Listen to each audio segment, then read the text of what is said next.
And those challenging times aren't just in a life or death times, right? Those challenging times are every single day, okay? Not 3 weeks ago. Karsten, our baby, was sick. He had double ear infections, but they weren't diagnosed yet. So he was spiking this wicked fever, and we were in that space trying to decide, do we take him in? Do we not take him in? What do we do here? And we've gotten him in the bathtub, and we're kind of soothing him there and everything, and discussing. And Melina and her cousin Jacob are out in the living room. And all of a sudden, Melina comes in. She's got her hand over her face like this. And she's bleeding, just horrific nosebleed. So again, impeccable timing, right? I said, Melina, what happened? She goes, I got a flip-flop up my nose. And I go, you got a flip-flop up your nose? And I'm envisioning, they were roughhousing, somebody was wearing flip-flops, she got a foot in the face. This happens with kids, right? I said, Melina, your flip-flops are in the summer clothes. You don't even have your flip-flops. She goes, Doe Bob, I got a flip-flop up my toes. A Polly Pocket flip-flop. Up my toes. I can feel it right here. And for those of you who are unschooled in the world of Polly Pocket, there's these teeny tiny little Barbie dolls, okay, that were created by the vacuum cleaner manufacturers. No, I'm pretty sure this is what it was. Because they're these teeny dolls that come with 500,000 accessories. Teresa, you talked about shoes? They've got 60,000 pairs of teeny tiny little shoes, okay? Right? The ones that you step on when you're going for a glass of milk in the middle of the night because you haven't slept for 6 months because you just had a baby, for instance. Hypothetically speaking.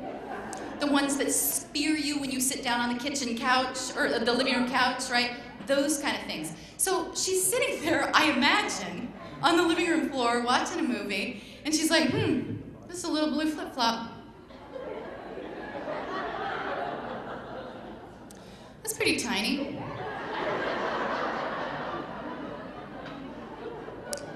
Wonder where that would fit.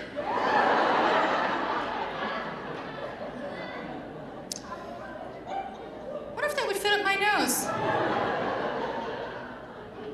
How long she thought about this, I don't know. I guess I'll try it. Yep, it fits up there. Sure does, just like I thought. I guess I'll take it out now. Whoa. This is not as easy to extract as I had imagined it might be. So of course, how long she worked on getting it out, I don't know, but it was not a pretty sight, okay?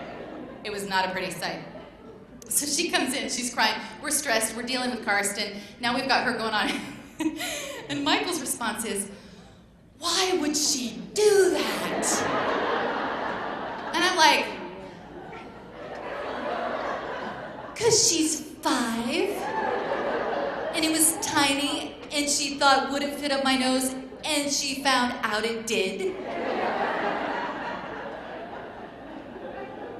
And then our responses in stressful situations balance each other out really nicely because his response is, if we can't get that thing out of there, we're gonna have to go in, they're gonna have to go and take it out, right? Which of course was received well by Melina.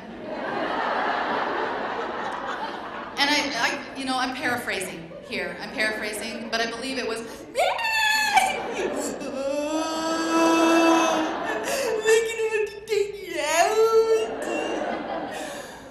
and so again, I'm in one of those places where I'm going, what to do here? How to respond? And so in a moment of just clarity and insight, what do? I laugh hysterically again. And Michael's over here going, why are you laughing? And I say to him the only thing that I believe is an accurate question to ask during that time, which is, why aren't you laughing? Okay, right? And he goes, okay, let's go get the tweezers, right? So you think that we said to Melina, Go get the jaws of life so we can pry her nasal cavity open. And get that oil refinery drill bit. Because we're going on an excavation, people. So, of course, her response again, calm, cool, collected, is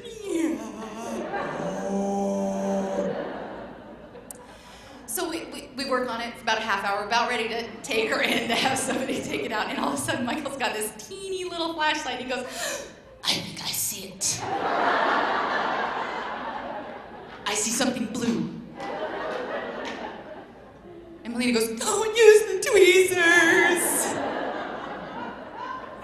So he goes, okay, Melina, let's try this one more time. We're gonna close this side of your nose, and you blow as hard as you can with the other side, okay? She goes, right? And that blue flip-flop came flying out of there about 90 miles an hour. I mean, literally, you could have stopped a speeding train with the force of this Polly Pocket flip-flop.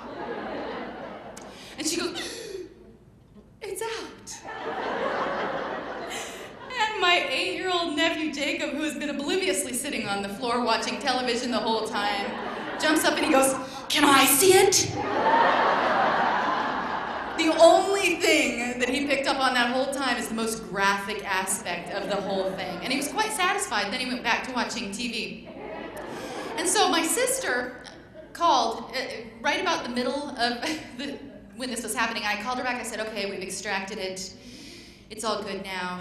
And she goes, did my son do that?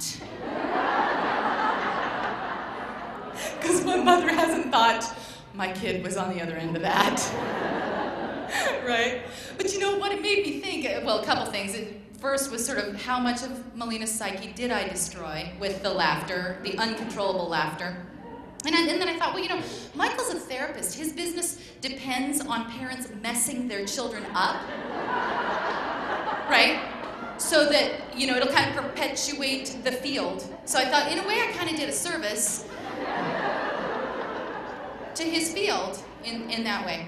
But really, for weeks after that, I actually thought, how many of us have those blue flip-flops in our life where we thought, you know, I could fit that into my schedule. Yeah. And then we get it in there, it's like, ooh, you know, that doesn't feel like I thought it would. Or we bring somebody into our circle, and it's like, yeah, I was able to fit that person in, but, you know,